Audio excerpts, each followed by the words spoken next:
31st night এটা আমাদের অনুষ্ঠান না, এটা জানোয়ারের অনুষ্ঠান, হাইওয়ানের অনুষ্ঠান। যাদের কোনো জীবন নাই, যাদের কোনো চরিত্র নাই, যাদের কোনো আখলাক নাই, যাদের বেড়া বেড়ির কোনো হিসাব কিতাব নাই, রাত কাটায় কোথায়, দিন কাটায় কোথায়, কুত্তার লগে থাকে না মানুষের লগে থাকে, এই সমস্ত জানোয়ার, ওই জানোয়ারদের কোনো নিয়ম কানুন মুসলমানের কোনো নিয়ম হতে পারে না।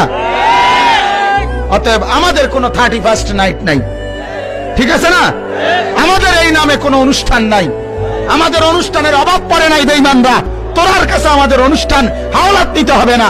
আমাদের শবে বরাত আছে, আমাদের শবে কদর আছে, আমাদের শবে মেরাজ আছে, আমাদের রমজান মাস আছে, আমাদের ঈদুল ফিতর আছে, আমাদের ঈদুল আজহা আছে, আমাদের আনন্দের দিন আছে। রাত 12টার পরে শিক্ষারণের দরকার নাই। তুই পাগল, তুই শিক্ষার, তুই ছাগলে শিক্ষার।